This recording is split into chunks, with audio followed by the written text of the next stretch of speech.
Quizás para mí hablar de trucos mágicos tenga un poco y quizás parte de lo extraordinario como esta idea de algo que aparece, los trucos mágicos y muchas palabras vinculadas con la magia como tal. En realidad, a veces, si exploramos la etimología de la palabra truco, que está muy vinculada con el juego también y con la trampa, podríamos decir que estos trucos mágicos son maneras incluso truculenta de acercar a una persona al contexto de la lectura o en este caso el truco como una palabra que tiene también matices que no son tan éticos, porque el truco, como ustedes pueden ver en este slide, se refiere también a los ardides o trampas que se utilizan para el logro de un fin, o los artificios para producir determinados efectos en el ilusionismo, en la fotografía, en la cinematografía.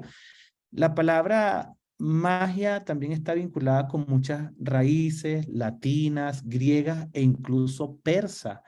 Tiene que ver con la capacidad para hacer, tiene que ver con la ilusión, tiene que ver con la capacidad para transformar. Es decir, que la magia es una palabra bastante potente, a veces denostada y muy manoseada, y que pues todo pareciera que debe tener una magia. Yo quiero referirme a la magia no en los términos de lo extraordinario o lo sobrenatural, aunque eso también es querible.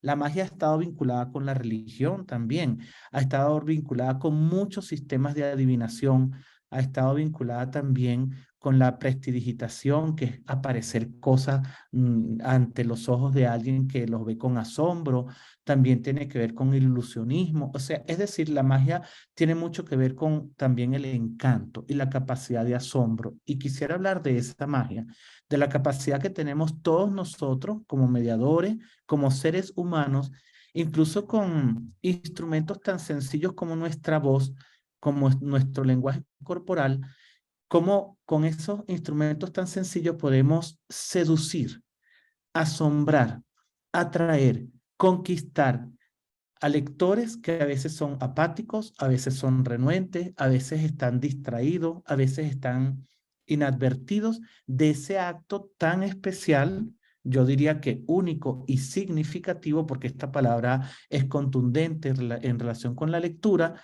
que significa también darle a ellos, a los lectores, una experiencia inolvidable. Yo creo que a veces eso lo perdemos de vista. Y creo que esta conversación básicamente va a girar en torno a las estrategias como más potentes, podríamos decir, más seductoras y más efectivas para generar lectores. Así que me gustaría comenzar hablando de un tipo de magia muy especial y es la magia del efecto que nosotros tenemos en las personas, nuestro verbo, lo que hacemos. A veces, incluso hace poco leí en un Facebook una persona que estaba diciendo que se encontró en la calle, perdón, con un alumno que hace muchos años ella le había dado clase y que ese alumno le dijo que le agradecía porque gracias a ella él había encontrado un camino para su carrera profesional y que ella dice que ya eso había valido la pena todo lo que ella sentía que había hecho como docente. Y bueno, esta persona que ustedes ven aquí es el escritor francés Albert Camus. Albert Camus es el padre del absurdismo, está vinculado con el existencialismo, tiene novelas muy importantes como La peste o El extranjero y ganó el premio Nobel de literatura. Este autor que incluso pues lamentablemente murió en un accidente de tránsito a la edad de 44 años, escribe una carta apenas gana el premio Nobel de literatura y me gustaría leerles esa carta, porque de esta magia es la que yo quiero hablar. París, 19 de noviembre de 1957. Querido señor Germain, esperé a que se apagara un poco el ruido de todos estos días antes de hablarle de todo corazón. He recibido un honor demasiado grande que no he buscado ni pedido. pero cuando supe la noticia, pensé primero en mi madre y después en usted. Sin usted, sin la mano afectuosa que tendió al niño pobre que era yo, sin su enseñanza, no hubiese sucedido nada de esto. No es que dé demasiada importancia a un honor de este tipo, pero ofrece por lo menos la oportunidad de decirle lo que usted ha sido y sigue siendo para mí y de corroborarle que sus esfuerzos, su trabajo y el corazón generoso que usted puso en ello continúan siempre vivos en uno de sus pequeños escolares que pese a los años no ha dejado de ser un alumno agradecido. Un abrazo con todas mis fuerzas. Albert Camus. Esta carta es hermosa porque un hombre que se gana el premio Nobel, quizás él no lo estaba esperando, pero es un mérito alto, piensa inmediatamente en su madre y después en su maestro, en esa persona que en su más tierna infancia algo hizo, algo produjo en él que tendió un camino para encontrar quizás su verdadera vocación de él como escritor y que lo llevó a adquirir uno de los mayores honores que una persona en una disciplina puede adquirir, que es el premio Nobel. Entonces creo que esta magia que todos tenemos está en ese efecto que nosotros producimos cada vez que ponemos en las manos de un niño, en las manos de un niño un libro, cada vez que leemos en voz alta un texto a un grupo y cada vez que hacemos una invitación a una experiencia de lectura. Entonces, quiero referirme a algunos aspectos antes de entrar de lleno en estrategias muy específicas. En primer lugar, me gustaría hablar de el libro adecuado. Yo creo que hay muchas máximas en promoción de lectura. Yo he trabajado promoción de lectura desde hace muchísimos años. De hecho, yo comencé haciendo promoción de lectura en el Banco del Libro y me tocó en esta fase maravillosa en la que se hacía un apostolado, básicamente ir de una manera quizás adusta y con menos condiciones de las que hoy en día se trabajan en ambientes de promoción de lectura. Nos tocaba ir a distintas comunidades, muchas de ellas en las periferias y muchas de ellas en zonas de difícil acceso, zonas rurales y zonas indígenas. Y yo quisiera hablar desde esa experiencia, lo que para mí ha significado como que los efectos de la promoción de lectura in situ y qué hace que a veces un libro encuentre su camino en el corazón de los lectores. Para mí hay algo que lo he comprobado en mí mismo y en otros lectores y tiene que ver con esto del libro adecuado. Hay una máxima de un bibliotecario escocés. Este bibliotecario se llama John Spink y él dice que a cada lector debe llegarle el libro adecuado en el momento adecuado. Yo creo en esta magia que tiene mucho que ver con el azar también. Que te caiga en tus manos un libro demasiado pronto para tu edad o que te caiga ese libro adecuado y que te pueda cambiar la vida, es parte de lo que nosotros también como mediadores podemos lograr para que ocurra esa chispa, ese encuentro, ese azar, porque nosotros conocemos a nuestros lectores, también conocemos los libros y hacemos posibles que muchos fortuitos encuentros le cambien la vida a los lectores para siempre. A veces hay libros que llegan muy temprano, otros que llegan tarde y otros que nunca llegan, pero también hay otros que llegan muy oportunamente. Y yo me refiero a esta magia, hacer que los libros lleguen de manera oportuna. Entonces, una gran pregunta sería, ¿cómo seleccionar ese libro preciso que transformará la vida de un lector?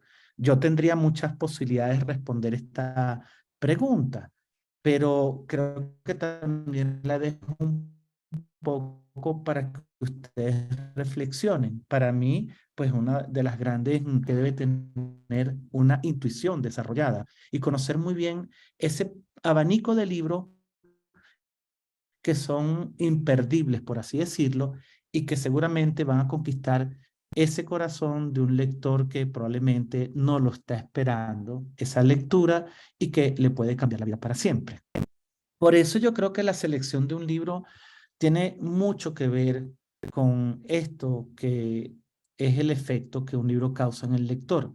Hay muchos criterios como la calidad de los textos, de las ilustraciones, la diagramación, el manejo de ciertos temas, el precio, tamaño, portada. Todo esto son rasgos que definen lo que podría ser la selección que nosotros hacemos de esos libros maravillosos con los cuales nosotros conformamos como una biblioteca básica. Y esa biblioteca básica es la que probablemente nos ayude a generar muchos cambios en los lectores, porque hay libros que tienen quizás esa gran capacidad para ser como infinitos o para tocar a lectores de distintas edades o en distintas circunstancias o en distintos momentos.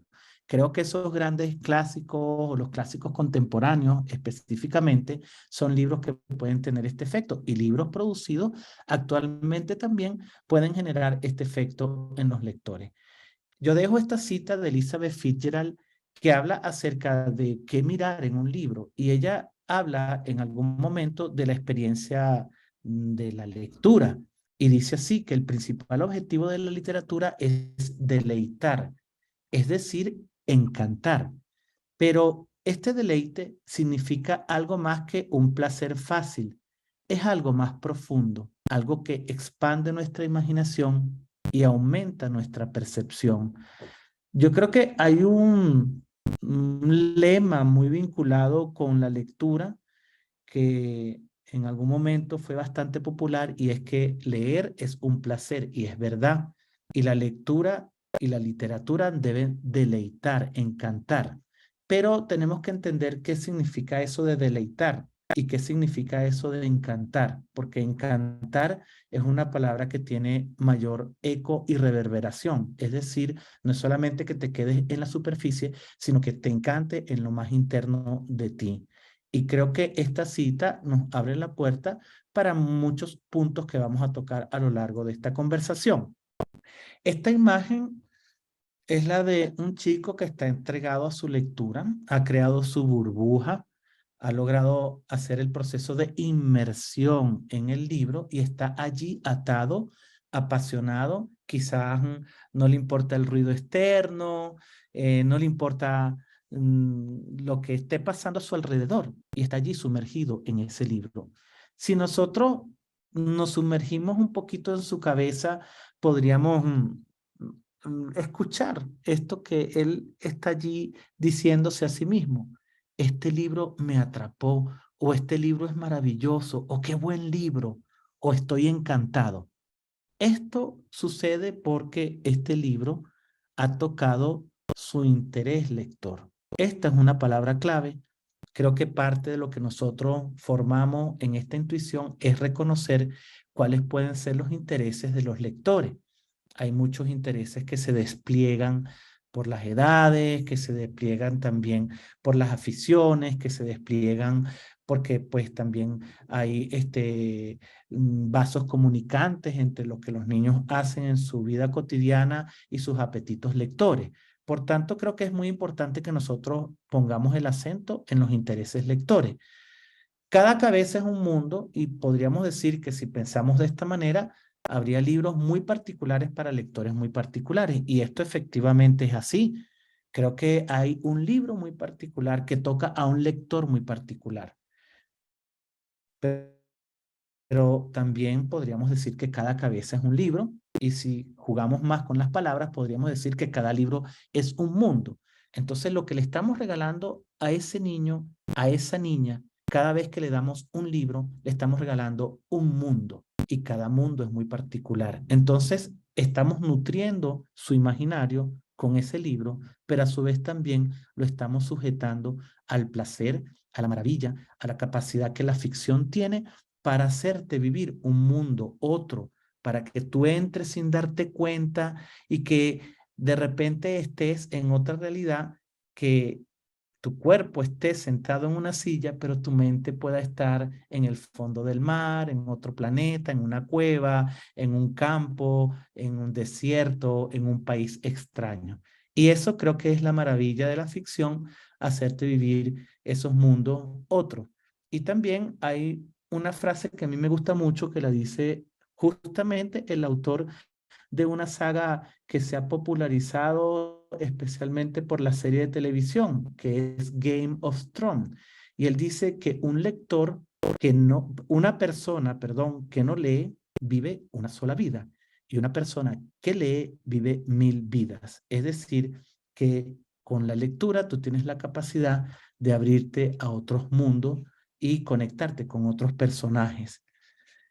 Hoy también entran muchas reflexiones en juego y tiene que ver con las generaciones y el libro como el centro de la cultura letrada. Creo que cada vez más se han desplazado otros centros de adquisición del conocimiento, del placer, especialmente las redes sociales, especialmente el Internet y los dispositivos que implican desde el teléfono celular hasta la computadora. Existe la famosa generación Y, que son los millennials o milénicos, que ahorita están alrededor de los 40 años, y estos son los nativos digitales. Mark Prensky, que es un teórico estadounidense, acuñó este término de nativos digitales y también el de migrantes digitales. Muchos de nosotros, adultos ya de una generación que no nacimos con las computadoras y con las redes sociales o con el Internet, no somos nativos digitales, somos migrantes digitales. Entonces, estos millennials o milénicos ya nacieron cuando existían las redes sociales, perdón, cuando ya existía el Internet. Luego viene la generación Z y ya acabamos con las letras del alfabeto latino. Estos son los centennials o centúricos. Probablemente ya estén entrando en la universidad o son chicos que están en el liceo en los últimos años, son nativos de redes sociales. Cuando ellos nacieron, ya las redes sociales estaban instaladas, eran populares y había una conexión muy natural con redes sociales. Y su comportamiento ante el mundo y ante quizás el entorno y la relación con las personas estaba mediada por las redes sociales. Y ahora en nuestros salones de clase y últimamente en las generaciones más recientes son las llamadas generación alfa. Ya nos acabamos las letras del alfabeto latino y Z y ahora estamos en la generación alfa, que son los nativos de inteligencia artificial. Y cuando hablamos de la inteligencia artificial, hay una palabra clave que es el algoritmo. Y el algoritmo es como esa abstracción de un componente numérico y estadístico con programas que definen qué es lo que de alguna manera son tus gustos, tus búsquedas y más o menos van dirigiendo tus apetitos hacia distintas fuentes, pero también van definiendo parte de lo que podría ser el comportamiento humano en el próximo futuro, porque pues con el algoritmo se definen el diagnóstico de enfermedades y toda una cantidad de aspectos. Entonces, sin insistir y profundizar en esta, vamos a decir, en las secuelas de lo que puede ser cada una de estas generaciones, si hay unos perfiles particulares de lectores que tienen unas características también muy particulares. Por ejemplo, quieren la información de manera inmediata. Por ejemplo, están más acostumbrados a la navegación fractal que a la lectura lineal. Por ejemplo, pueden arroparse de otra identidad a través de las redes sociales que es distinta a su propia identidad. Por ejemplo, prefieren más el juego y vienen en el mundo del videojuego que de lo que nosotros a veces consideramos serio. Y frente a esto, entonces yo me pregunto, ¿qué papel, qué eh, eco y qué perdurabilidad tiene el libro, ese libro físico, ese libro que requiere un tiempo otro, ese libro que requiere que pasemos las páginas de modo lineal y que sigamos la historia de modo lineal. ¿Cómo instalar en los espacios formales, en la escuela, en la biblioteca, ese otro tiempo, ese otro ritmo, esa otra técnica que es la tradicional del libro, frente a lectores que ya consumen masas ingentes de información a una enorme velocidad, que tienen una gran ansiedad y cuyos perfiles son muy distintos a los perfiles de nosotros cuando éramos niños. Entonces me gustaría indagar un poco y dejar esa interrogante también en ustedes, porque creo que sigue siendo interesante pensar cómo el libro puede tener perdurabilidad y si la tiene también, cuáles son los efectos que puede tener el libro para contrarrestar lo que podría ser lo vertiginoso y también lo incluso despersonalizado o quizás lo robótico de lo que se está anunciando como un futuro inmediato. Entonces el libro devuelve la humanidad, el libro devuelve el tiempo detenido, el libro permite la inmersión, el libro nutre el imaginario, el libro también está conectado con la voz cuando hacemos la lectura en voz alta. Por tanto, el libro tiene unas enormes ventajas y unas enormes posibilidades para también complementar lo que podría ser lo que nos ofrecen las nuevas tecnologías.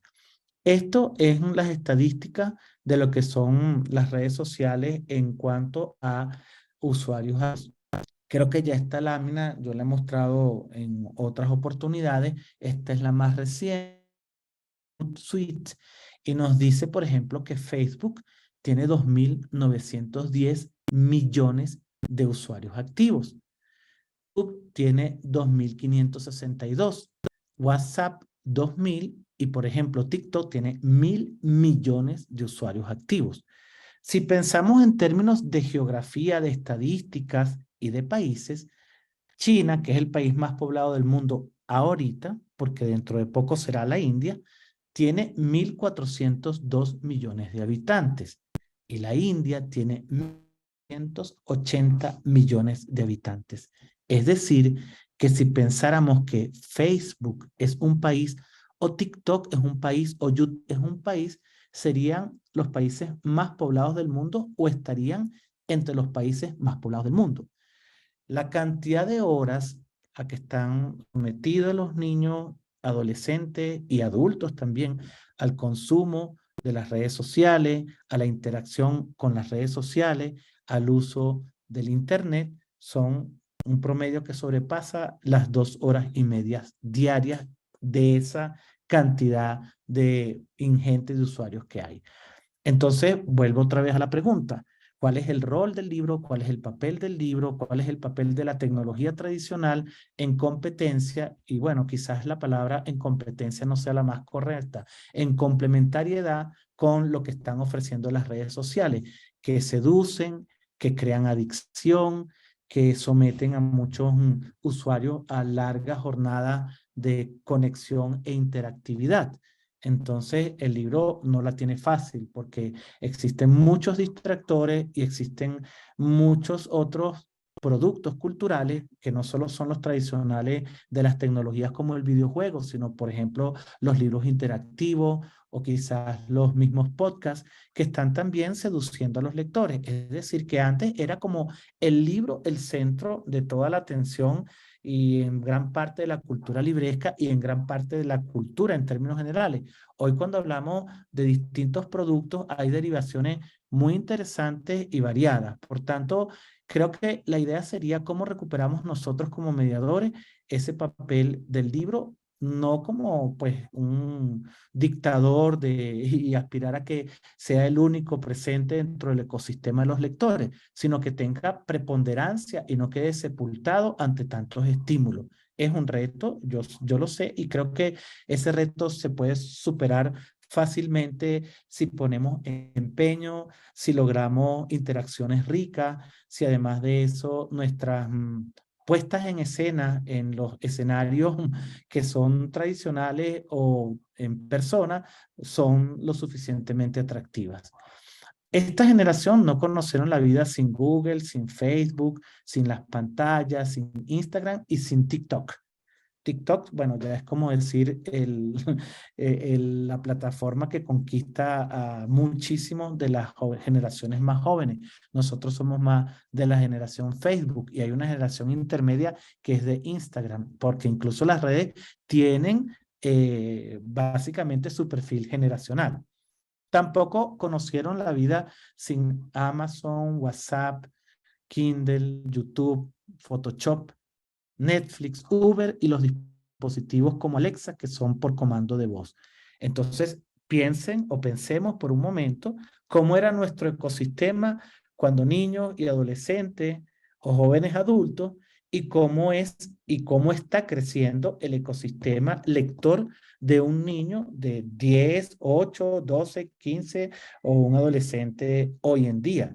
La cantidad de opciones que se abren, el abanico de opciones que tienen, especialmente con las aplicaciones, con las posibilidades de navegar, de las páginas que están disponibles para muchísimas cosas con los influencers, con las redes sociales. Pues su mundo está muy lleno de una cantidad de opciones y esto también abre las posibilidades de potenciar lo que es la misma ficción y las posibilidades literaria dentro de estos contextos. Hoy en día, pues quizás yo utilizo esta foto y la ubiqué en internet porque me pareció interesante. Es como que qué sopesa ese lector en este momento. El libro tradicional, este libro que incluso pues es atractivo porque tiene una diagramación muy aireada o tiene imágenes y su dispositivo electrónico. No sé si sea, vamos a decir, útil o realmente interesante establecer como una competencia entre estos dos mundos. Yo diría que son complementarios y que el lector va a tener las posibilidades siempre de elegir las dos opciones, pero nosotros también debemos darle en esos años en los que él tiene mayor capacidad para sujetarse al libro impreso porque se crea el hábito, darle también un gran impulso para que en otros momentos de su vida él también siga apreciando el libro impreso. Creo que un libro también tiene su propia magia, hablando de trucos, y su propia magia irradia en parte porque se somete a la prueba de la relectura, porque tiene alma, porque tiene tensión, porque logra atraparte en las primeras páginas o porque tiene un final fuera de serie. Estos son algunos rasgos que a mí me parecen interesantes que nosotros tomemos en cuenta a la hora de reconocer cuando un libro también puede generar magia en el lector, porque es verdad, la producción editorial durante los últimos 20 años ha crecido exponencialmente y tenemos muchísimos libros que se producen por año, especialmente en los catálogos de literatura infantil y juvenil. Entonces, quedan muchos libros buenos, de calidad, mágicos, sepultados por la enorme producción. Entonces, a veces me preguntan, bueno, ¿cómo reconocer la calidad? Bueno, no es solamente que tenga bonita diagramación, que tenga ilustraciones y que tenga calidad literaria. Algo más de la calidad literaria, un paso más allá es que tenga alma.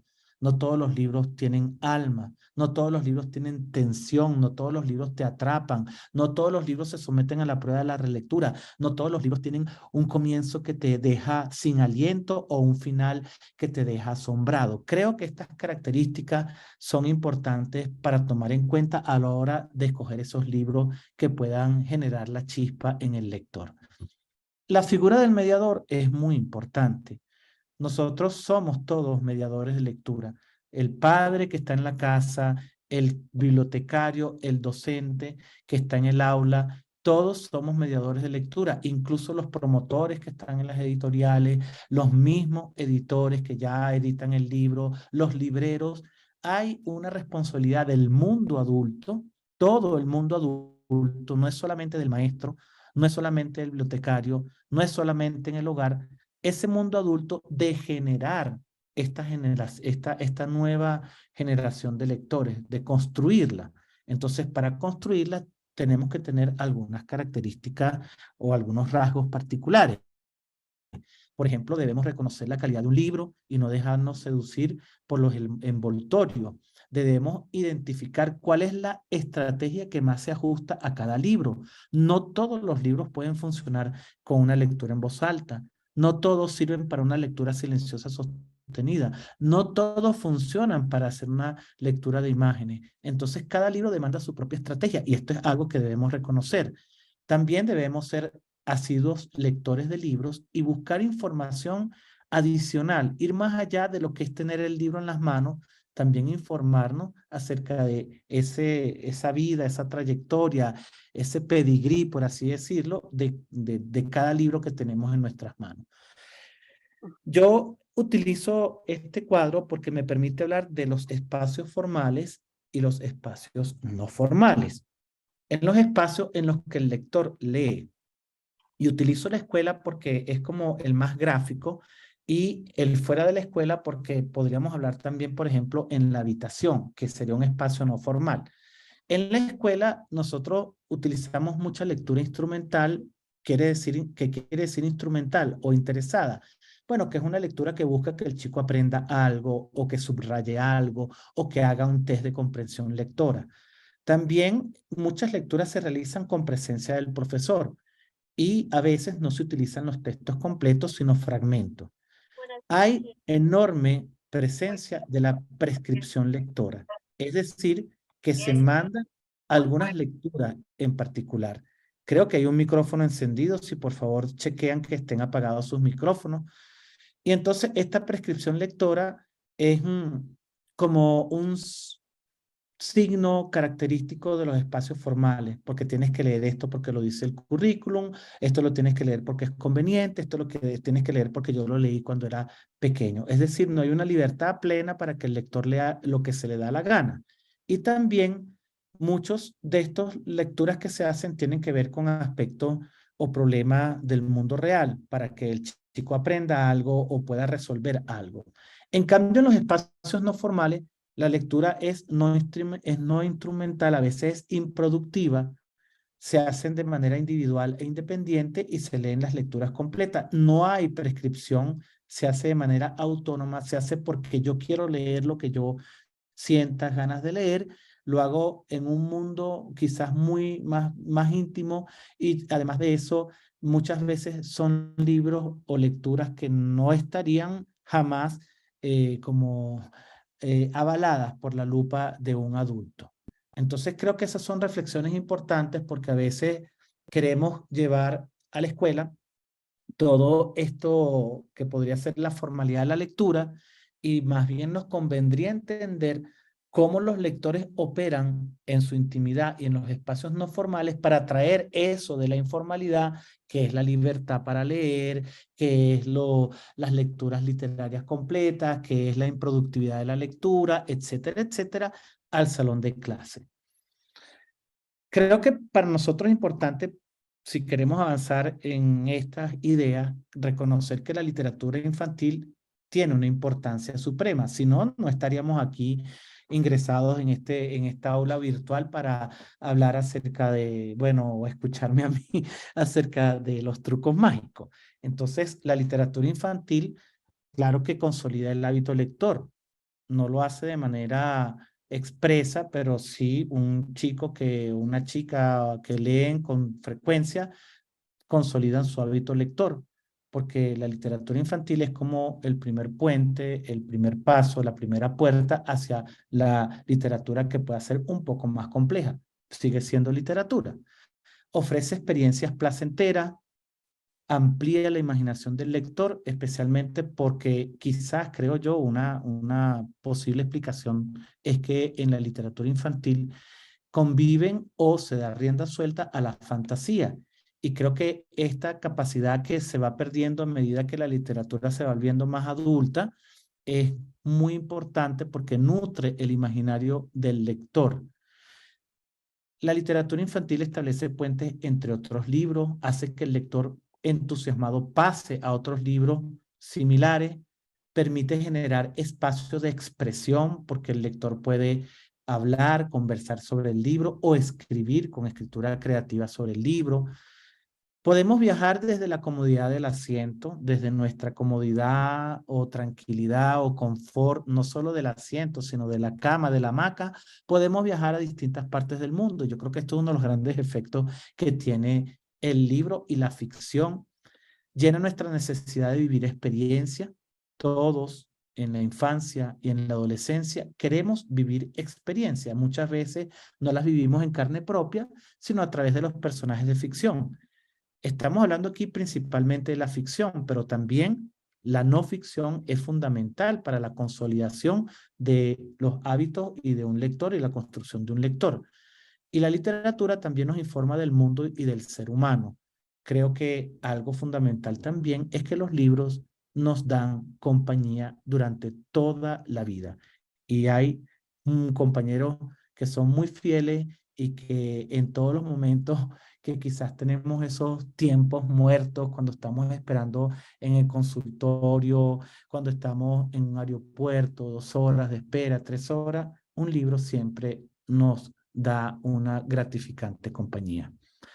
El mediador de lectura también, entre sus rasgos, debe identificar los intereses de sus alumnos o de sus niños, sea que sea bibliotecario o padre, investiga sobre el autor, sobre el ilustrador, sobre el contexto del libro antes de presentarlo. Y esto es muy importante, promueve prácticas gozosas y divertidas alrededor de los libros. Es decir, que convierte también a la lectura en un evento, yo diría que lúdico, porque el juego también es muy importante a la hora de establecer la conexión con el libro. El juego, la libertad, lo divertido, etcétera.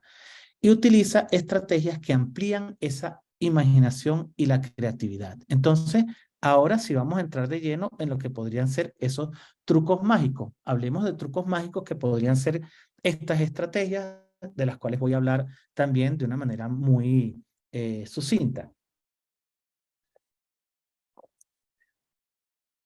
Pero antes de hablar de esas estrategias, siempre hay una pregunta importante que debemos hacernos y es ¿cuál es el perfil del mediador hoy?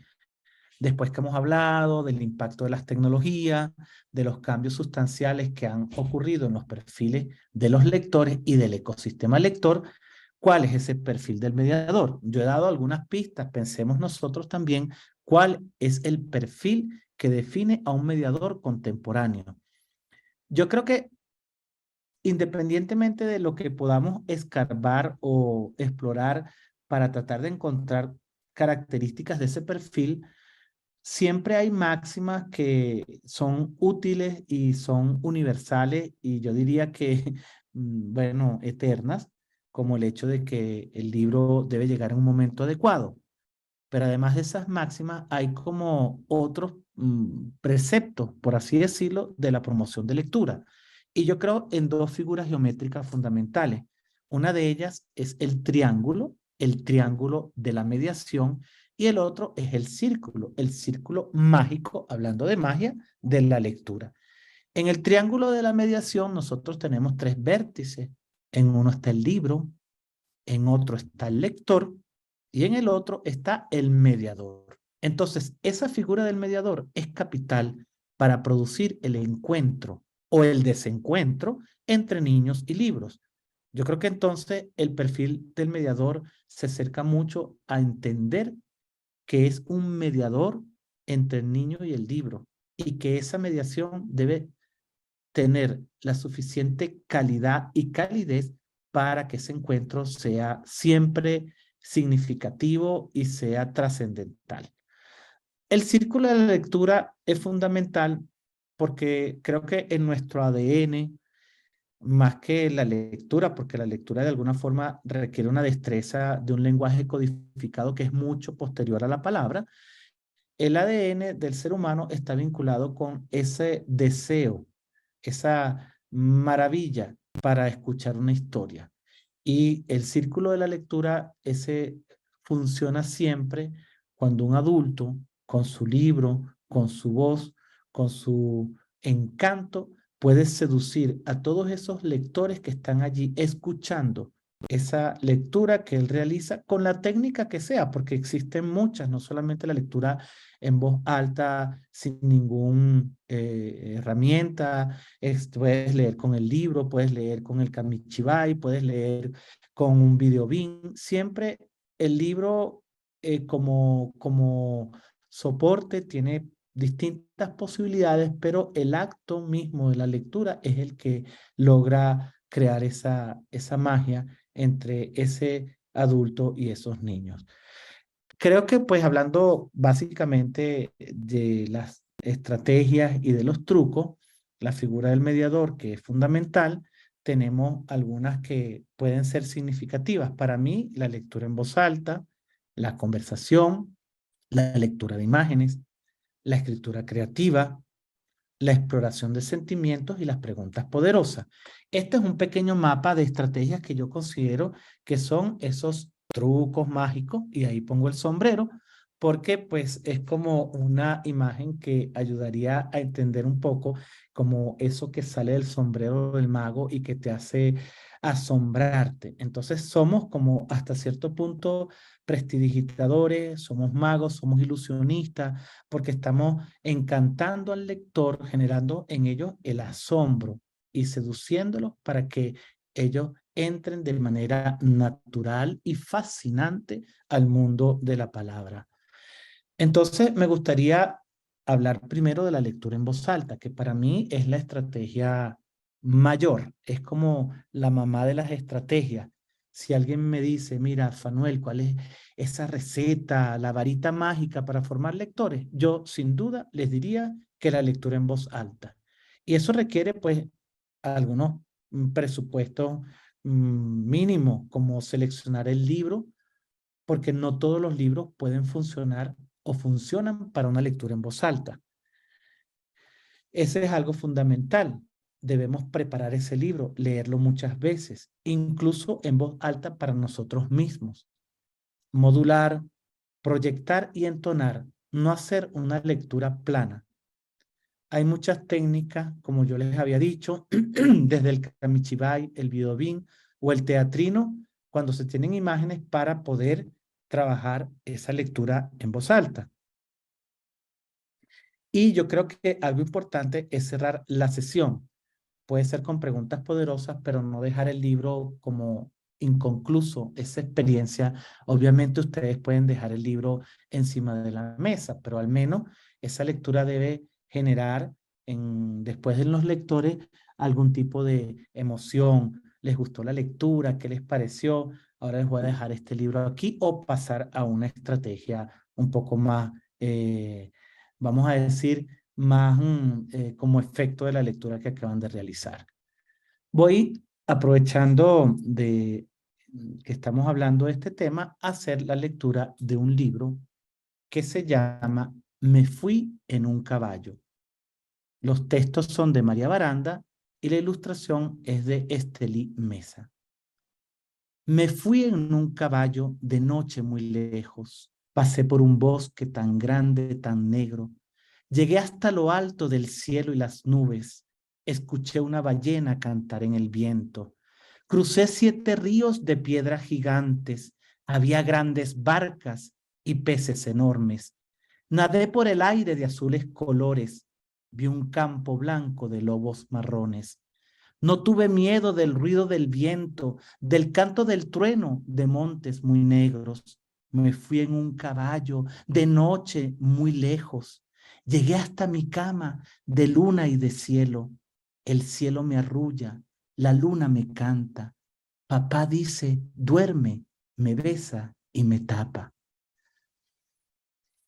Esta es una historia rimada muy especial porque permite trabajar distintos ritmos en la lectura, pero que nos ofrece todo un universo lleno de peces, de estrellas, de montes, de animales, de barcos, porque el cielo es también un mar, es también un sitio de aventura en el que yo navego y camino y vuelo antes de llegar a mi cama a la hora del sueño. Y me parece muy especial que al final sea el padre el que esté dándole el beso de despedida a la niña y la esté tapando para que tenga ese sueño especial y reparador. Entonces, este libro ya de por sí ofrece suficiente encanto con su palabra, con su ritmo, con su poesía y con sus imágenes para que nosotros podamos generar en el lector ese encanto, esa magia, ese chispa, ese truco. Entonces, cuando hablamos de trucos mágicos, me refiero a el poder que tiene la voz para seducir. La conversación es una estrategia que me parece también muy especial. Creo que los buenos libros, sean controversiales o no, generan una conversación.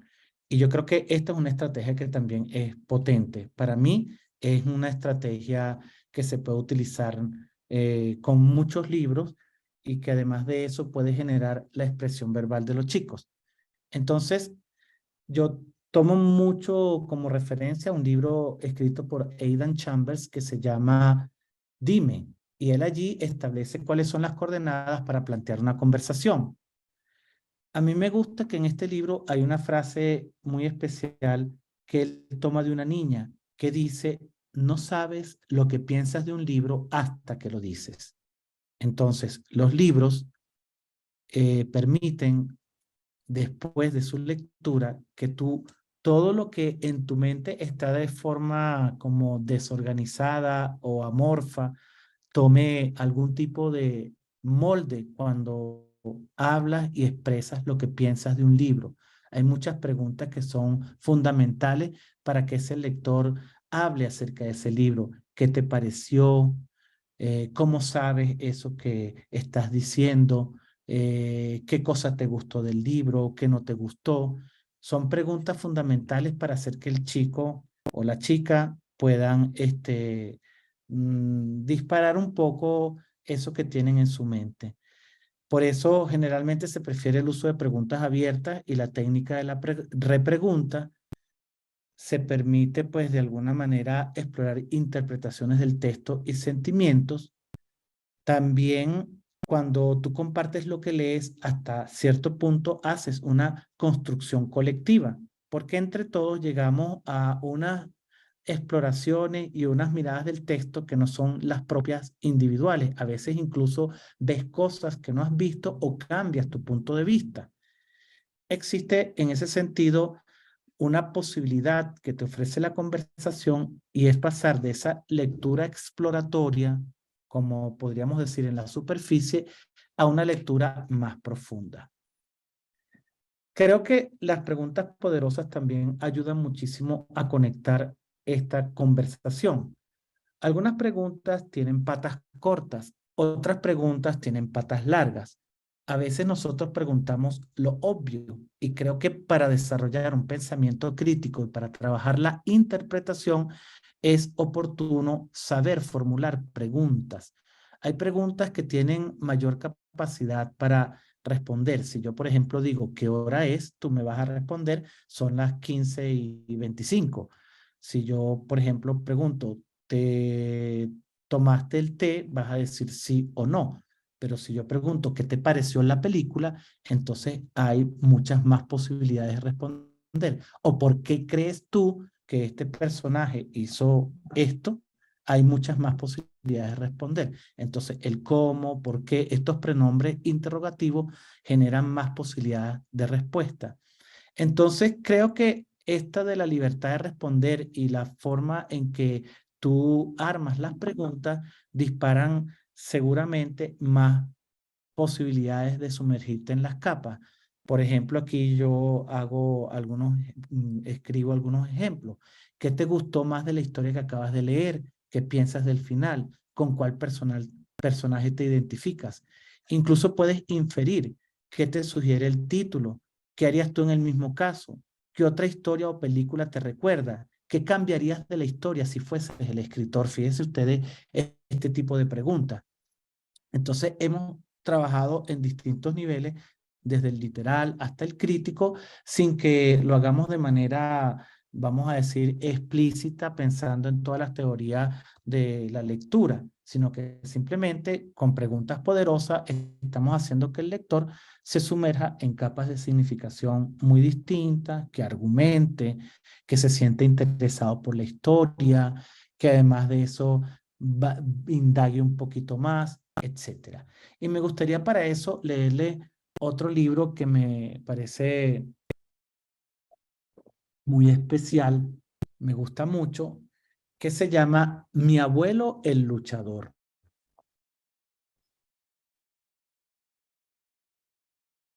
Mi abuelo, el luchador. Aquí vemos las botas del abuelo, la máscara de ese luchador, y comienza así la historia. De joven, mi abuelo Ignacio fue un luchador profesional. Era tan alto e imponente como un edificio de 15 pisos. Su máscara era muy bonita, como un gran sol, amarilla con rayos rojos. Sus manos eran tan fuertes y tan poderosas que con ellas podía levantar un plato de fideos con jamón de más de 1 tonelada. Podía subir hasta lo más alto de lo más alto, a la última cuerda de un ring y volar por encima de los otros luchadores.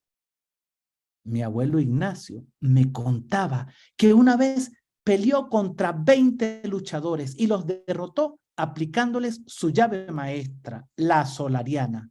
Había tantas piernas y brazos enredados que tardaron 1 semana en desamarrar a sus oponentes.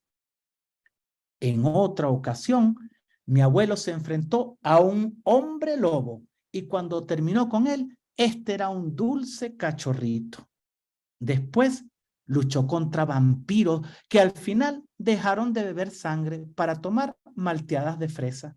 Hasta peleó contra un robot que sacaba humo por las orejas y tenía unas tenazas grandísimas. Cuando acabó con él, solo quedaron un montón de tuercas. También venció a científicos locos que deseaban conquistar el mundo, pero terminaron construyendo increíbles parques de diversiones con montañas rusas del tamaño de 9 arenas de ducha libre, carros chocones pintados con máscaras de muchos colores y casas de la risa en las que en cada espejo te veías como si fueras un luchador distinto. Mi abuelo Ignacio ganó tantos títulos mundiales y cinturones de campeón que en su casa tenía un cuarto lleno de trofeos, recortes de periódicos y las miles de máscaras y cabelleras que había ganado. Incluso mi abuelo derrotó a su gran enemigo, el temible doctor Landú, en una lucha que duró 27 días y lo venció haciéndole cosquillas. Pero la historia que más contaba mi abuelo era la de su gran combate cuando apenas era un niño y ni era alto como un edificio, ni sus manos podían cargar 1 tonelada de fideos con jamón, ni sabía aplicar llaves increíbles y hasta un perrito con correa le causaba miedo. Su gran pelea, me contó mi abuelo, había sido contra una niña de su salón que se sentaba al fondo de la clase y no hablaba con nadie. Mi abuelo quería platicar con ella, pero nunca sabía cómo hacerlo. Una vez le llevó una flor y la niña la rechazó. Otra vez le llevó un sándwich de triple queso y la niña se lo regresó. Después le llevó un gatico y la niña también se lo devolvió. Y aunque era muy pequeño, se hacía pasar por el más fuerte del salón, pero ni eso le llamaba la atención a la niña. Ya estaba muy triste mi abuelo Ignacio y a punto de darse por vencido cuando descubrió que a la niña le gustaba pintar campos increíbles y aves de bonitos plumajes. Al día siguiente le regaló unos colores y la niña le sonrió. Después le llevó más colores y la niña también se los aceptó. ¿Sabes qué, hijo? Me decía mi abuelo Ignacio. Lo único que nos hace acercarnos a los demás es tratar de entenderlos, así como yo hice con tu abuela. Cuando creció, mi abuela se convirtió en una gran pintora y ella fue la que le hizo la máscara de mi abuelo Ignacio cuando él decidió ser luchador profesional. Y no ha existido una máscara tan bonita como esa en el universo entero. Por eso, ahorita, yo te cuento esta historia de mi abuelo Ignacio y de cuando vencía a hombres lobos, vampiros, científicos locos, robots y al malvado doctor Landú. y de cuando era tan alto como un edificio de 15 pisos. Te cuento esta historia porque mi abuelo me decía, no importa qué tan pequeño o grande seas, si tienes miedo, construye tu propia máscara, póntela y enfréntate a lo que sea. Además, te he visto leer a la hora del recreo. Ya sé que a ti te gustan los libros y a mí me encanta contar las historias de mi abuelo Ignacio. Estoy seguro de que tú y yo podemos entendernos. Tengo una máscara sin colores para que juntos la pintemos como amigos. ¿Quieres? Si dices que sí, solo levanta la cabeza y cierra el libro. Después de esta historia tan exagerada, tan fantástica y tan divertida de un niño que cuenta cómo era su abuelo luchador, hay muchísimas preguntas que se pueden formular. ¿Ustedes creen que existe un abuelo así, por ejemplo? ¿Por qué creen que el niño esté exagerando? ¿No creen que el niño esté exagerando un poco? ¿Por qué lo creen? ¿Qué significa un reto, por ejemplo? Es una buena pregunta. ¿Cómo es tu abuelo? ¿Y qué cosas extraordinarias puede hacer? ¿Cuál es el reto más grande que te ha tocado vivir? ¿Y qué te ha parecido esta historia que acabas de escuchar? Si fueses un luchador, ¿de qué color pintarías tu máscara? ¿Y qué nombre te pondrías? Es decir, aquí hay una selección de preguntas que nosotros podemos formular para o detonar una conversación o preguntas que son interesantes para que el chico vuelva al texto de otra manera o quizás piense a partir del texto en muchísimas posibilidades, porque algo que sí tiene la lectura es la capacidad de construir hipótesis. Y bueno, ya en la recta final, estos libros, por ejemplo, me parecen interesantes porque pueden permitir la posibilidad de trabajar estas preguntas poderosas y la conversación de la vida de las ranas. Habla de la curiosa historia de una niña que besa a un sapo y se convierte en un príncipe, pero un príncipe nada agradable, muy caprichoso y muy mandón. Entonces, esta inversión de la historia tradicional puede ser muy divertida para generar muchísimas preguntas acerca del rol de género, acerca de los cuentos de hadas, acerca de lo que ellos harían en esa situación, y acerca de muchas otras posibilidades que ofrece esta historia. Y en la bienvenida cuenta la historia de una chica que llega a un barrio y cómo los niños que están en una pandilla aceptan o no aceptan esta persona nueva que llega a su comunidad. Entonces es una situación divertida que puede permitir hablar acerca de muchas otras posibilidades y sobre todo de situaciones familiares en las que los niños también pueden verse envueltos, ya sean que ellos sean los que vengan y necesiten de una bienvenida o sean los que reciban a otra persona.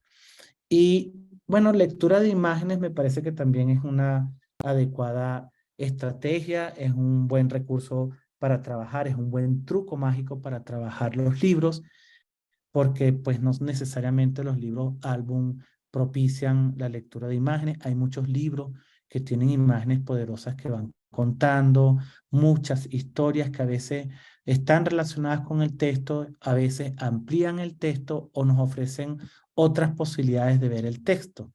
Entonces, de alguna manera, la lectura de imágenes también permite trabajar las preguntas poderosas, permite explorar toda la riqueza que una ilustración promueve, así que me parece que siempre los libros ilustrados tienen ese truco de poder leer las imágenes. Por ejemplo, en este caso, el libro Lluvia de Verbos es muy curioso, me parece un libro muy divertido, además que está construido con versos que tienen un sentido muy particular y dobles sentidos, y habla acerca de justamente una lluvia, un momento de lluvia en que distintas personas están transitando por la calle. Aquí vemos a un señor que lleva a un niño en su coche, pero también vemos como los carros sumergidos, ya porque la lluvia ha inundado la ciudad y están entre peces, entre personajes raros también que están dentro del auto, o simplemente se están refugiando con sus paraguas y sus impermeables. Y así comienza esta historia. Invierno es invierno. Pasan los días lloviendo y lloviendo. Y yo viendo tras la ventana una cortina de agua clara. Aquí tenemos una imagen que tiene mucho para leer, porque estas personas que están allí en medio de la lluvia, una de ellas tiene algo en la mano que es justamente un raspado, y aquí está uno de estos populares raspaderos vendiendo estos raspados en la calle. Al llover y llover, los chaparrones caer, unas sandalias no llevaré, que se me mojan los pies. Y aquí vemos a un grupo de personas y un perrito que están divirtiéndose en un charco de agua en plena lluvia, y contrario a lo que dice el texto, uno de ellos lleva sandalias. Entonces, también esta es una lectura que tiene un ecosistema visual en la que podemos construir algunas preguntas: qué elementos puedes ver aquí, particulares, hay unos faroles, pero también está el perro, etcétera. Si yo viera y yo viera muchos charcos en la acera, con las botas yo saliera. Si lloviese y lloviese, toda el agua que cayese con paraguas, yo saliese. Si se dan cuenta, en la parte de abajo va marcando el tiempo verbal y ayuda muchísimo a entender por los verbos cómo funcionan cada uno de los tiempos verbales. Aquí vemos cosas particulares como un perro que tiene zapatos, y también los paraguas que están movidos por el viento. Y en esta última, el verso dice: si llegase la tormenta, llovería y llovería, y yo vería tras los cristales cómo cae la gota fría. Y vemos una ventana detrás de la cual seguramente está el hablante lírico, y bueno, en medio de esa tormenta vemos volar una vaca, peces, un cerdo, carros, un señor que se está sosteniendo, un water, y detrás la ventana con algunos elementos que nos indican quizás el perfil de esa persona que está viendo, porque hay unas maceteras con plantas, hay libros, hay un portarretrato. Entonces, esta lectura acentúa muchísimo el ecosistema visual y las posibilidades que tenemos de empalmar, conectar lo que podría ser las imágenes con los textos. Creo que para cerrar me gustaría hablar en este último slide acerca de los indicadores que nosotros a veces queremos observar en los lectores. A veces nosotros, pues en nuestra práctica formal, decimos, bueno, mira, tenemos que evaluar la lectura, y siempre estamos sometidos a esa, vamos a decir, formalidad y a esa práctica de evaluar la lectura. Utilizamos a veces puntos, caritas felices, si queremos ser un poquito más simpáticos, pero en todo caso hay como una especie de necesidad de evaluar si el chico está creciendo numéricamente en su proceso lector. Y yo creo que hay otras formas de mirar la lectura que también tienen indicadores que son interesantes. Por ejemplo, si el niño o la niña recurren de forma frecuente a los libros, a veces creo que eso es muy importante de evaluar. Si ponen atención en los momentos de lectura, si también acuden al libro de manera espontánea, si intervienen de manera activa en las estrategias que nosotros proponemos, si también formulan preguntas asociadas a las lecturas que nosotros estamos haciendo, si hacen comentarios críticos de esas lecturas, y si hacen asociaciones a partir de los libros con películas, con otros productos culturales.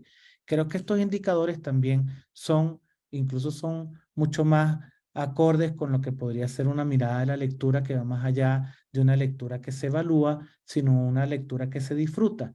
Y bueno, en realidad este ha sido como un pequeño viaje por este tema de los trucos mágicos para formar lectores, no sin antes como agradecerles también la atención que han tenido. Ahorita abrimos un espacio para preguntas y vamos a decir, apuntalar que la magia que los libros tienen a veces es particular, que cada libro tiene su propia magia que la irradia, que puede empezar a surgir a partir de muchas experiencias lectoras, incluso experiencias personales, pero que definitivamente nosotros como mediadores podemos hacer que esa magia definitivamente pueda conquistar y seducir a nuestros lectores en nuestras prácticas cotidianas.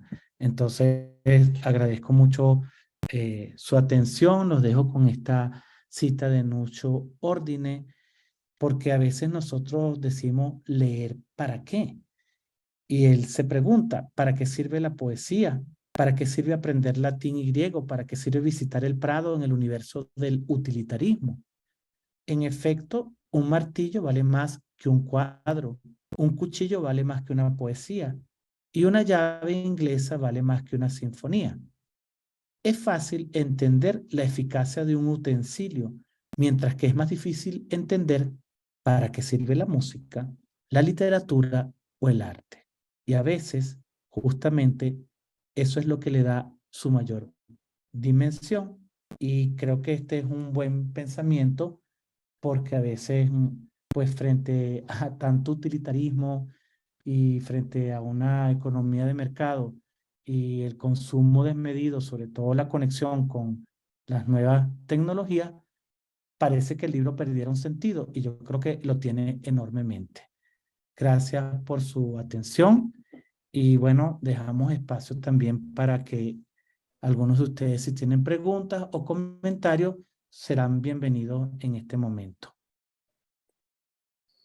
Manuel, muchísimas gracias por compartirnos estos trucos mágicos para generar lectores. Creo que son muy valiosos para todos nosotros que amamos los libros. Bueno, podemos abrir las preguntas para quien quiera hacer alguna o comentarios.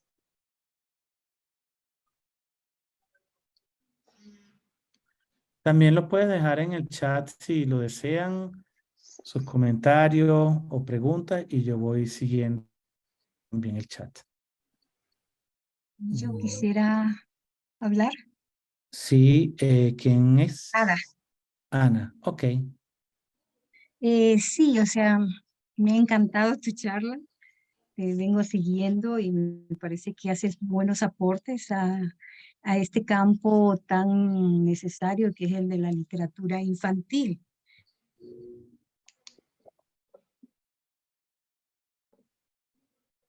Sí. Ya, ahí. Decía pues que es importante los aportes que haces en este campo de la literatura infantil y que creo que un primer paso que debemos dar como mediadores de lectura es el apropiarnos del libro, el gustar primero, disfrutar nosotros del libro, ¿no? Creo que a más de la lectura en voz alta, una de las cosas que hacemos quienes mediamos lecturas es interpretar el libro, es decir, que el autor ya nos da pautas para presentar la lectura de la manera como uno la siente. Yo creo que eso es fundamental. Tengo una experiencia trabajando en hospital, yo mediando lectura en hospital a través del Plan Nacional del Libro de la Lectura, y ustedes saben que en hospital las personas no tienen pues ninguna obligatoriedad de escuchar a un mediador de lectura, porque su prioridad es justamente la salud, ¿no? Sin embargo, noté que hay una aceptación increíble, porque quizás estas lecturas y en este tipo de usuarios que son de hospitales empobrecidos, no tienen esa posibilidad de escuchar, ¿no? Entonces, se abre un mundo allí que creo que yo no hago preguntas al final, porque en Pedagogía Waldorf decimos que cuando hacemos el cuestionario de preguntas, estamos cobrando la entrada. Entonces yo no hago las preguntas, pero sí me los llevo por otros caminos, que es el arte, ¿no? El arte, como tú mencionabas, el kamishibai, el canto, la narración oral, que nos permite acercarnos de mejor manera a las personas y encantar, como dices tú, ¿no? Porque no se trata solamente de leer. Podemos tener hasta linda voz, pero si no enganchamos con el otro, es muy difícil que podamos encantar. Me ha encantado tu charla, yo creo que has aportado mucho y yo estoy en trance de armar, o estoy armando y he armado ya una parte de una teoría que sustente mi práctica de mediación lectora. Es más, tengo una plataforma que se llama La Guarida del Conejo Blanco, mediación lectora desde el arte, que está dirigida a docentes y a padres de familias interesados en abordar la lectura, pero viendo el otro lado, el otro rostro de la lectura, que es la del placer. Y desde ahí, pues, o sea, el ir asentando esta como filosofía de la lectura o teoría, para mí es vital porque me va abriendo como puertas, estas puertas mágicas, maravillosas que nos permiten como visualizar al otro de otra manera. Entonces, eso quería comentar y muchas gracias por la charla muy emotiva, muy linda. Esos materiales, esos libros que tienes muy hermosos. Yo trabajo con libro álbum porque creo que los libros álbum nos dan la posibilidad de trabajar con edades de 0 a 100 años, como digo yo. Entonces, es un libro muy rico, muy que nos hace pensar y que nos saca de la comodidad o de lo obvio, como bien dices, que nos acostumbra, por ejemplo, los centros educativos, ¿no? Eso nomás Bueno, quería comentar. gracias por tu comentario. Me llevo lo de el peaje y la pregunta al final. Creo que es muy buen aporte para mí, para el grupo. Y bueno, gracias también por tus comentarios y me encantó escuchar tu experiencia con la metodología y el trabajo con el arte. Gracias. Hay una mano levantada de Ruth Flores, veo, y después está Tiana Pinto. Buenas noches a todos. Muchas gracias por la charla, interesantísimo, como siempre, escucharlo. Manuel, yo tengo una pregunta. Eh, ¿Cómo podemos o qué tan conveniente es segmentar los grupos por edades si queremos hacer precisamente hacer una participación a partir de una lectura, ¿no? Por ejemplo, una conversación o una actividad artística. ¿Qué tan conveniente es segmentar a los oyentes por edades? ¿O en qué rangos de edad es conveniente hacer esta segmentación? Bueno, en realidad yo he estado en distintas experiencias de promoción de lectura y se ha trabajado con grupos muy diversos en los que hay padres, niños muy pequeños, niños más grandes y se han formulado preguntas sin ningún tipo de segmentación y la respuesta ha sido, bueno, nutrida, sin complicaciones. Yo creo que segmentar siempre es limitar. Y yo creo que tú Ujú. lo haces pues porque en realidad ya los salones de clases tienen un grupo con unas coordenadas muy particulares, pero cuando tú lees para un grupo diverso, no creo que sea conveniente ni tampoco oportuno segmentar. Creo que la segmentación tú la haces quizás cuando puedas trabajar a lo mejor algún tema muy difícil o complejo, que prefieras que sean para lectores más grandes, y yo creo que eso te lo va dando la intuición, pero en realidad pues la segmentación es como no sé, ocurren muchos fenómenos de la recepción, no solamente Ujú. en la lectura, pero también en el cine. Yo he ido con mi sobrino a ver películas como Ferdinando el Toro y la he disfrutado tanto como un niño. Entonces, creo que a Ok, veces la segmentación tiende a limitar. ok, muy bien, muchas gracias. Gracias a ti. Tatiana y después Edmundo. Buenas noches, los saludo desde la Ciudad del Sol y del Acero en Colombia, Sogamoso, Colombia. Ah, no Bueno, sabía que era la ciudad del sol y del acero, qué bueno. una muisca presente, una mujer muisca. Pues yo quería agradecerte primero pues por tus enseñanzas. Yo también he estado tratando de seguirte en lo posible en tus redes, en lo que haces. Y pues quería hacerte como dos preguntas principales. La primera es acerca de la rima. Yo estaba como en encuentros de literatura infantil y yo estaba haciendo un libro. Normalmente yo no escribo con rima, pero sucedió que escribir la historia me salió así, en rima, ¿no? Y muchos de los editores decían, no, la rima ya está pasada de moda, eso ya no sirve. Entonces, bueno, yo ya lo leí, lo escribí y al día siguiente tenía que presentarlo con unos chicos. Y los chicos quedaron encantados, pues me dieron muy buena respuesta. Inclusive yo tenía unos dibujos y algunos los mostré porque hasta ahora estaba como en la construcción de esto. También me gusta dibujar. Pero yo quedé como, mejor ya dejo así porque si esto está pasado de moda y si esto no sirve, bueno, está bien, yo entiendo, pero sí me sentí un poco como, bueno, creo que estoy por el camino equivocado, mejor sigo pues otras rutas. Entonces, ¿qué tan cierto es esto de que está pasado de moda?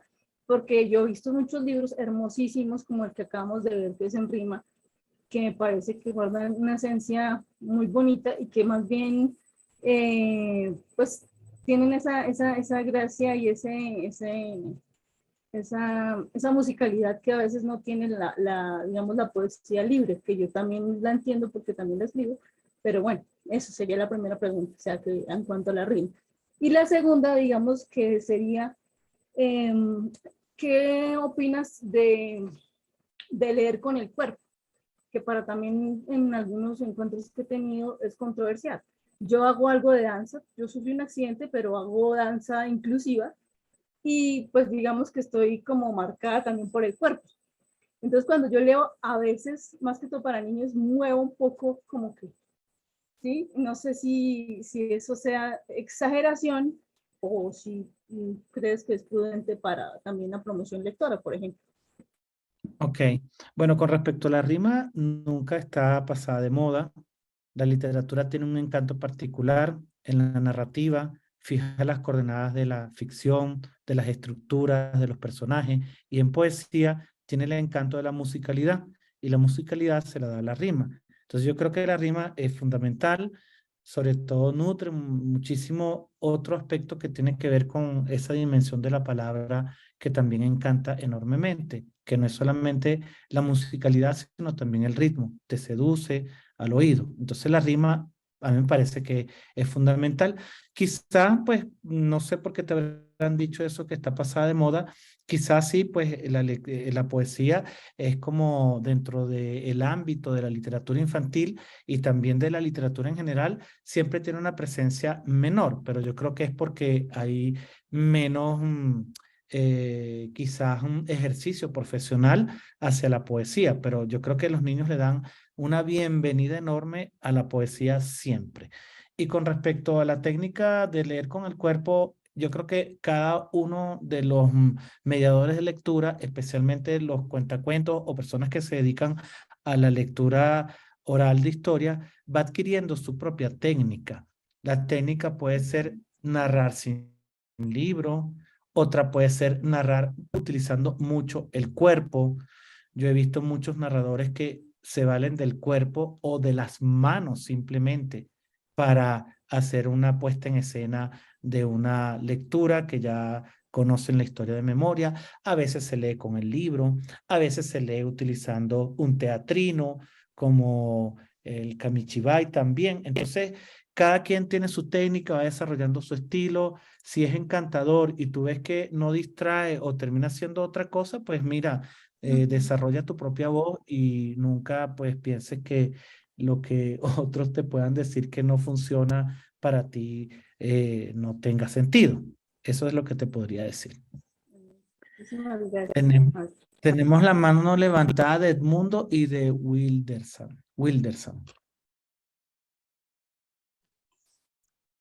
Muchas gracias.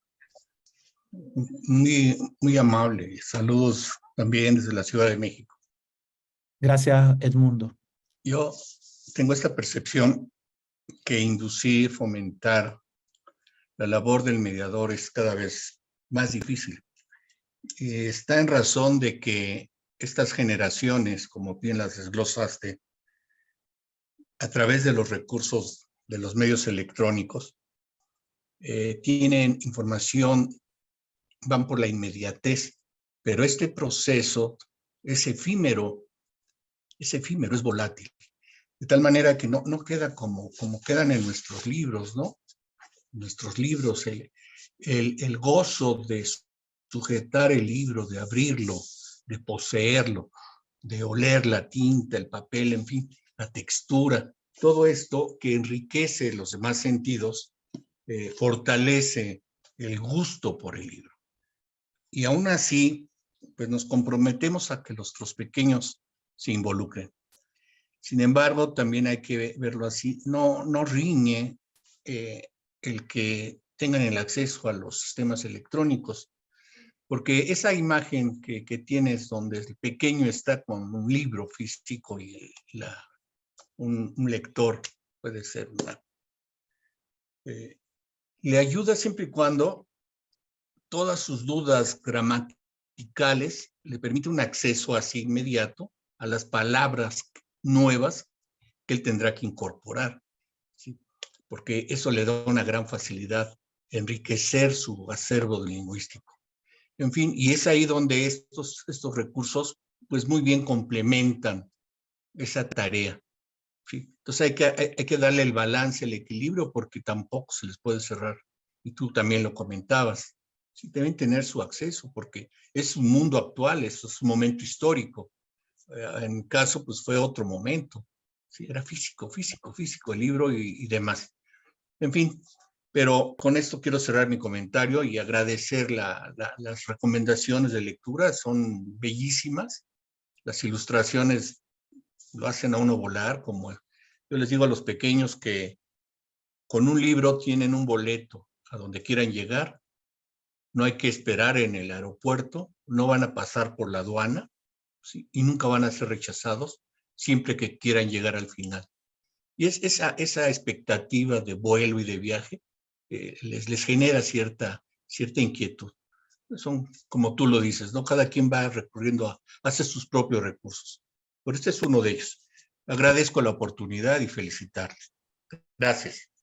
Gracias, Edmundo, por tu comentario. Y sí, hay mucha tela que cortar en esa controversia o quizás estamos viviendo en un tránsito en que las nuevas tecnologías también tienen un sentido y creo que hay un desbalance siempre que hay que medir como con la distancia que nos puede hacer entender que estamos justamente en un periodo en que la convivencia a veces nos haga pensar que las buenas tecnologías no son tan buenas, que el libro a lo mejor pierde terreno o no lo pierde, pero en todo caso creo en lo que tú dices que hay cosas que te ofrece el libro que no te ofrecen los dispositivos electrónicos y que los dispositivos electrónicos tienen otras ventajas que no te ofrece el libro.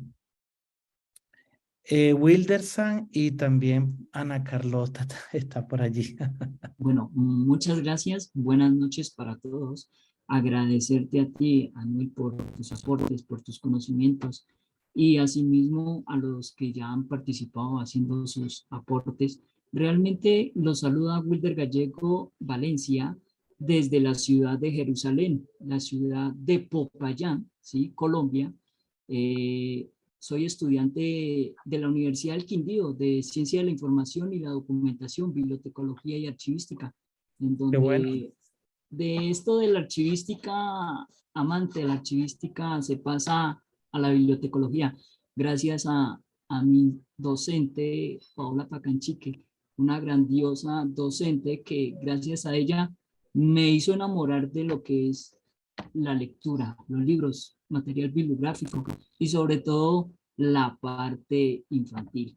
Realmente nos falta mucho, como dijo Edmundo, ¿sí? Trabajar mucho con esto de la parte de la animación, fomentar un poco más la lectura, el amor hacia los libros. Es muy triste con estas visitas que he realizado, unas ciertas giras que he hecho acá en mi ciudad y también en otras partes. Qué triste es ver ciertas bibliotecas, tanto escolares como públicas, sin nuestros lectores. realmente tenemos que trabajar un poco más respecto a las campañas, actividades que podemos nosotros brindarles como estudiantes y profesionales de ciencia de la información, bibliotecólogos. Entonces, no, qué rico poder compartir con ustedes y ese aporte tan grandioso que hizo por ahí una participante de esto de la lectura en los hospitales. No solamente en los hospitales, tenemos varios ambientes, lugares en donde nosotros podemos brindar estos servicios que nos enamoran. Realmente no es como lo tomamos como trabajo, sino que es algo que nos gusta, nos fascina. Tomar un libro o leer sus páginas, lo nuevo, la pasta, la imagen, muchas cosas que nosotros podemos sentir. Muchas gracias. Gracias, Wilderson. Me encantó tu aporte y de verdad que me siento muy contento de escucharte. Y ahora tenemos para cerrar la intervención de Ana Carlota, porque bueno, ya nos hemos pasado un poco del tiempo y muchas gracias por estar aquí en esta hora. Manuel, hay dos preguntitas para los que escribieron en el chat escrito, si las podemos pasar al final de esta última pregunta oral. Sí, claro. Sí, Ana Carlota. Bueno, yo les saludo desde Ecuador, desde Baños de Agua Santa, que tenemos una biblioteca muy linda y aquí nadamos contra la corriente porque tenemos cero apoyo del Estado. Es increíble. Bueno, lo que yo quería comentar es que es importante educar, mostrar a nuestros niños y niñas y jóvenes el uso de la tecnología no como un enemigo, sino como un aliado, porque hay buenas tecnologías y malas tecnologías. Entonces, fomentar también la lectura seria y sobre todo evaluar, guiarles hacia la evaluación, hacia distinguir lo bueno de lo malo. Yo creo que es muy importante y sobre todo utilizar la tecnología como un aliado. Si hay libros de línea, que yo leo en el Kindle, está muy bien, es solamente otro soporte. Entonces, compaginar, sobre todo, a mí me gusta mucho utilizar los libros físicos con los niños y niñas pequeñitos, pero ya una vez que crecen, no hay nada malo con combinar, con aprovechar todo lo que tenemos a nuestra disposición. Ese era mi comentario. Sí, Un saludo, lo mejor de todo. Manuel. Gracias, Ana Carlota, lo mejor de todos los mundos. Y también me gustó tu intervención Así acerca de es. los padres, porque pues creo que los padres también son actores capitales y a veces están un poquito desdibujados en el tema de la promoción de lectura. Esto sería un gran tema para conversar. Y bueno, creo que hay dos preguntas por allí que estaban pendientes. Correcto. Brenda Quitana nos pregunta que si estas estrategias podrían aplicarse también en un contexto universitario.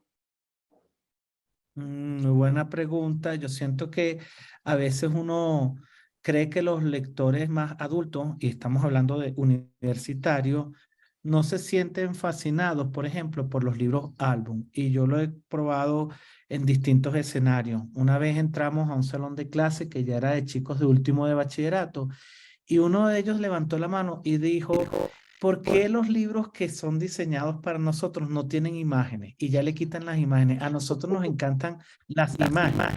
Entonces yo sí creo que, por ejemplo, estoy pensando ahora en voz alta en un libro como el que acabamos de leer de María Baranda, o un libro como El Expreso Polar, que es un clásico que ustedes conocen. Lo trabajan con un grupo de universitarios y estoy seguro que pueden trabajar las preguntas poderosas, estoy seguro que pueden entablar una conversación y estoy seguro que pueden encantarlo de igual manera como a un niño o un lector más joven. Entonces creo que eso tiene que ver mucho con la potencia que los libros tienen. Entonces no todos los libros tienen esa son abismales como para abrazar a lectores de distintas edades y siento que ese es el gran poder de los buenos libros para niños y para adultos. Sí, Había otra pregunta. correcto. La siguiente pregunta es de Nora Obregón y ella dice, ¿cuáles son las diferencias entre la experiencia de cuentacuentos y la mediación? ¿Se genera el mismo diálogo? Bueno, en realidad un cuentacuento es un mediador de lectura también. Creo que cuando hablamos de mediación de lectura, hablamos de muchos rostros, de muchos perfiles. Yo por eso estaba diciendo, un buen librero que tú llegas a la librería y hace que tú salgas con un libro convencido, no por vender, sino convencido de que a lo mejor ese libro que ni te estabas esperando encontrar, lo lleves en tus manos, o un cuentacuentos o un narrador oral, son distintas formas de mediación. Entonces, a veces la mediación, a veces también creo que hay una reflexión que me he planteado y es si después de leer un libro hay que hacer algo. Yo cerré con la cita de Nuccio Ordine, porque aparentemente la inutilidad o la utilidad de lo inútil, esa inutilidad que aparentemente tiene la literatura, también a veces nos lleva a pensar, bueno, queremos sacar el peaje de la pregunta, pero ¿y si no preguntamos nada? ¿Y si hacemos una lectura tan encantadora y tan hermosa y también atractiva y ponemos el libro encima del escritorio? Yo estoy seguro de que muchos niños llegarán y le preguntarán, profesora, permítame el libro para leerlo. Ay, me lo puedo llevar para mi casa. ¿Por qué ha pasado? Entonces yo creo que son todas las reflexiones que nos permiten estos espacios. No hay una ley establecida. Yo siento que se pierden de vista las posibilidades de la mediación y que todos responsablemente tenemos que hacer esa mediación lectora, porque las sociedades que se construyen también pasan por la construcción de lectores. Bueno, pues para cerrar, muchísimas gracias a todos los que participaron el día de hoy. Les agradecemos que se hayan sumado a este análisis tan nutritivo de la mediación lectora. Nos llevamos, yo creo que muy buenas ideas, reafirmamos muchas otras y sobre todo eso, ¿no? Generar el diálogo entre todos y agradecerles la labor de ustedes como mediadores, muy importante en nuestra cadena de libro. Gracias, Fanuel, siempre por compartirnos todo lo que sabes, es muy gratificante.